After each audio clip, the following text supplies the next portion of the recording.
Hi hello அன்பு நண்பர்களே அனைவருக்கும் வணக்கம். இன்றைக்கி நம்ம இந்த வீடியோவில் எதை பற்றி பார்க்க போகிறோம் அப்படின்னு பார்த்தீங்கன்னா, தமிழகத்தில் விவசாய பெருமக்களுக்கு வந்திருக்கக்கூடிய ஒரு மகிழ்ச்சியான செய்தியை குறித்து இந்த வீடியோவில் நம்ம பார்க்கலாங்க. என்ன அந்த மகிழ்ச்சியான செய்தி அப்படின்றத பார்த்தீங்கன்னா, இந்த வீடியோவில் சில முக்கியமான தகவல்களை நான் சொல்லியிருக்கேன்.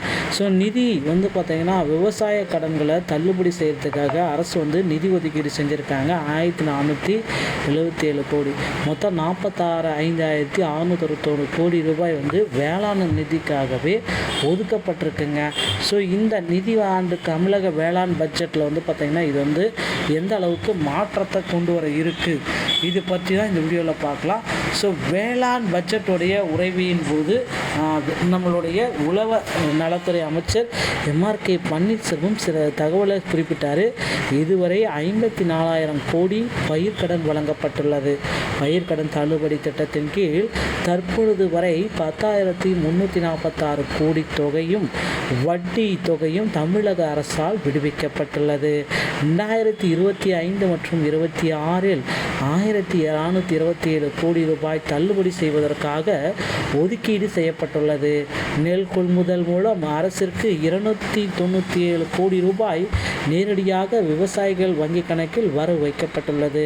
2025 மற்றும் 26 நிதியாண்டில் வேளாண்மை துறைக்கு மொத்தம் 45,661.44 கோடி ரூபாய் நிதி ஒதுக்கீடு செஞ்சுருக்காங்க. ஸோ இப்போ இந்த நிதி ஒதுக்கீடு செஞ்சதுனால பார்த்திங்கன்னா இவர்களுக்கு என்ன கிடைக்கும், இந்த வேளாண் துறைக்கு இவ்வளோ பண்ணியிருக்காங்களே. ஸோ இப்போ பார்த்திங்கன்னா நகை மற்றும் பயிர் வேளாண் துறைக்கு மட்டும் சரிங்களா, இந்த 421 கோடியும் தள்ளுபடி செய்ய போவதாக சொல்லியிருக்காங்க இல்லையா. அது எந்தெந்த கூட்டுறவு வங்கியில் இருப்பவர்களுக்கு, எத்தனை ஏக்கரில் உள்ளவர்களுக்கு இந்த பயிர்க்கடன் தள்ளுபடி செய்யப்படும், நகைக்கடன் எத்தனை பேர் யார் யாருக்கெல்லாம் தள்ளுபடி செய்யப்படும் என்னன்றதை டீட்டெயிலாகவே நான் உங்களுக்கு சொல்ல போகிறேங்க. நீங்கள் நம்ம சேனலை முதல் முறையாக பார்க்குறீங்க அப்படின்னா சப்ஸ்கிரைப் பண்ணி பெல்லை கிளிக் பண்ணி வச்சுக்கோங்க. இந்த வீடியோவில் நம்ம தெளிவாகவும் துல்லியமாகவும் பார்த்துக்க தெரிஞ்சுக்க போகிறோம். ஸோ இது எல்லாமே பார்த்திங்கன்னா பார்த்து தெரிஞ்சுக்கிறதுக்கு முன்னாடி சேனலில் ஒரு சப்ஸ்கிரைப் பண்ணி பெல்லை கிளிக் பண்ணி வச்சுக்கோங்க. வீடியோவை பார்க்குறீங்க அப்படின்னா மறக்காமல் சப்ஸ்கிரைப் பண்ணி வச்சுக்கோங்க. இந்த தகவல் பார்த்திங்கன்னா விவசாயிகளுக்கு உரித்தான ஒரு தகவல். ஸோ இது இந்த தகவல் உங்களுக்கு பிடிக்கல அப்படின்னா தயவுசெய்து ஸ்கிப் பண்ணிவிட்டு நீங்கள் வேறு வீடியோ பார்க்க ஆரம்பிச்சுக்கோங்க. ஸோ அதுக்காக தான் நான் முன்னாடியே சொல்லிடுறேன், இது விவசாயிகளுக்கு பயிர்க்கடன் தள்ளுபடியை குறித்த சில முக்கியமான அப்டேட்டில் சொல்கிறதுக்கு உண்டான வீடியோங்க. ஸோ இந்த பயிர்க்கடன்கள் எல்லாமே கடன்கள் வாங்கிட்டு பயிர்க்கடன் கட்ட முடியாமல் ரொம்ப அவதிப்பட்டு இருக்கும் மக்களுக்கு எல்லோருமே இந்த செய்தி கேட்ட உடனே ஒரு மகிழ்ச்சிகரமான ஒரு பார்க்கலாம். வீடியோவை ஸ்கிப் பண்ணாமல் பாருங்கள் சரிங்களா. நிதி ஆண்டில் இந்த வேளாண் துறைக்கு டோட்டலாக 45,661 கோடி ரூபாய் நிதி ஒதுக்கீடு செஞ்சுருக்காங்க. 2026 நிதி ஒதுக்கீடு செஞ்சுருக்காங்க. இந்த துறைக்கு மட்டும் அப்படின்னு பார்த்தீங்கன்னா ஓகே, வேளாண் துறைக்கு அதிக அளவில் நிதி ஒதுக்கீடு செஞ்சுருக்காங்க. இதில் பார்த்தீங்கன்னா ஆல்ரெடி 2020 சரி 24, 23 வங்கி கடன் வாங்கிய பயிர்க்கடன் அனைத்துமே கிட்டத்தட்ட 2025 மற்றும் 26 ஒதுக்கீட்டில் பார்த்தீங்கன்னா 1,427 கோடி தள்ளுபடி செய்யப்பதாக ஒதுக்கீடு செய்யப்பட்டுள்ளதுங்க. அமைச்சர் எம்ஆர்கே பன்னீர்செல்வம் தெரிவித்திருக்கார் சரிங்களா. அதாவது ஆல்ரெடி பயிர்க்கடன் வாங்கிட்டு பார்த்தீங்கன்னா ரினியூவல் பண்ணாமலும்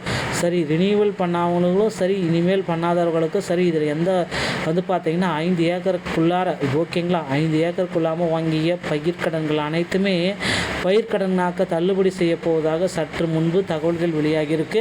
இது ரொம்ப ரொம்ப ரொம்ப ரொம்ப மகிழ்ச்சியான செய்தி, மக்களுக்கு கிடைச்சப்பட்ட மீண்டும் ஒரு மகிழ்ச்சியான செய்தி அப்படின்றத நம்மளால் சொல்ல முடியுங்க. ஸோ இந்த பயிர்க்கடன் தள்ளுபடியை பார்த்திங்கன்னா இவர்களுக்கு வழங்க இருக்கிறது யார் அப்படின்னு பார்த்தீங்கன்னா அரசாங்கமே. ஸோ அரசாங்கமே இவர்களுடைய கடனை எடுத்துக்கும் அப்படின்ற பார்த்தீங்களா. இது பார்த்திங்கன்னா நீங்கள் எல்லாமே அங்கே போயிட்டு கேட்கலாம் அப்படின்னு இல்லைன்னா ரினியூவல் பண்ணுங்கள் ஓகேங்களா. ரினியூவல் பண்ணிவிட்டு அதுக்கப்புறம் நீங்கள் வெயிட் பண்ணலாம் ஓகேங்களா. கண்டிப்பாக உங்களுக்கு பார்த்திங்கன்னா அதுலேருந்து 5 ஏக்கருக்குள்ளாமல் இருக்கணும். ஸோ அவங்க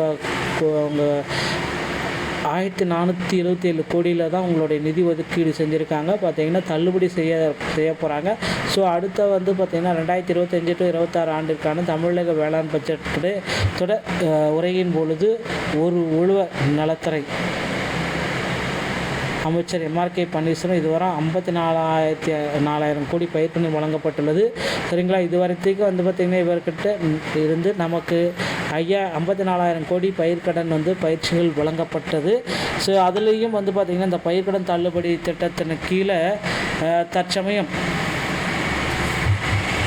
1346 கோடி தொகையும் வட்டி தமிழ்நாடு அரசால் 10 கோடி ரூபாய்க்கு மேலே வந்து பார்த்திங்கன்னா விடுவிக்கப்பட்டுள்ளது. இது எல்லாமே வந்து பார்த்திங்கன்னா விடுவிச்சிருக்காங்க. ஸோ அதில் வந்து பார்த்திங்கன்னா செலவு பண்ணிட்டாங்கன்னு அர்த்தம். இப்போ 54,000 கோடியிலும் 10,344 கோடி வந்து பார்த்திங்கன்னா விவசாய பயிர்க்கடனுக்காக கொடுத்துருக்காங்க. இது வரைக்குமே வந்து பார்த்திங்கன்னா மீதி நிறைய இருக்குது. இது வந்துமே இந்த அப்டேட்டு தான் அவங்க கொடுத்துக்க அப்டேட். ஸோ விவசாய பெருமக்களுக்கு வந்து பார்த்திங்கன்னா மீண்டும் ஒரு மகிழ்ச்சியான செய்தியை அரசாங்கத்திடம் வந்து சொல்லிட்டாங்க. இது வந்து பார்த்திங்கன்னா வரும் நிதியாண்டில் 45,661 கோடி ரூபாயை அரசு ஒதுக்கீடு செஞ்சிட்டாங்க. ஸோ இவ்வளோ ஒதுக்கீடு செஞ்சது இந்த அரசியல் வரலாற்றிலே இதுதான் முதல் முறை அப்படின்ட்டு நிறைய பேச்சுகள் எல்லாமே வந்துட்டுருக்கு. ஸோ வேளாண் துறைக்கென்று ஒரு தனி பட்ஜெட்டை போட்டு வேளாண் துறைக்கு இவ்வளோ பேர் வந்து பார்த்திங்கன்னா ஊக்குவிச்சிருக்காங்க. அடுத்தடுத்து வந்து பார்த்திங்கன்னா விவசாயிகளுடைய பயிர்க்கடன்கள் எப்போ தள்ளுபடி ஆகும் அப்படின்றது கேள்விக்குறியாக இருக்குது. ஸோ தள்ளுபடி அப்படின்னு வரப்போ வந்து பார்த்திங்கன்னா விவசாயிகளுடைய பயிர்க்கடன் தள்ளுபடி ஸோ கிட்டத்தட்ட நம்ம நெருங்கிட்டோம். அந்த பயிர்கள் எல்லாமே வந்து பார்த்திங்கன்னா முடிகிற தடுவாயில் இருக்குது. இப்போவே வந்து பார்த்திங்கன்னா நிறைய பேர் வந்து பார்த்திங்கன்னா ப்ராப்பராக அறுவடைகள் எல்லாமே செய்யாமல் இருக்காங்க. சிலர்கள் எல்லாமே வந்து பார்த்திங்கன்னா அறுவடை செஞ்சிட்ருக்காங்க. இல்லைன்னா பயிரில் வெள்ளத்தில் மூழ்கி கருகி போனதெல்லாம் இருக்குது. இந்த மாதிரி இருப்பவர்களுக்கு வந்து பார்த்திங்கன்னா பயிர்க்கடன் தள்ளுபடி அரசு முழுவதுமே கொடுக்குறதா தகவல் வந்திருக்கு. ஸோ பயிர்க்கடன் தள்ளுபடியை குறித்து சில முக்கியமான அப்டேட்கள் எல்லாமே தினசரி நமக்கு கிடைக்கப்பட்டிருக்குங்க. அதை பேஸ் பண்ணி தான் உங்களுக்கு வந்து பார்த்திங்கன்னா இப்போ தள்ளுபடி கொடுக்குறாங்க, அப்போ தள்ளுபடி கொடுக்குறாங்க, இன்னும் சட்ட நேரத்தில் தள்ளுபடி கொடுக்குறாங்க அப்படின்றத நம்ம சொல்லிட்டு வரோங்க. ஸோ கண்டிப்பாக வந்து பார்த்திங்கன்னா அவங்க என்ன கொடுக்குறாங்க அப்படின்றத பொறுத்து தான் தள்ளுபடியுடைய அறிவிப்பு நமக்கு கிடைக்கும்.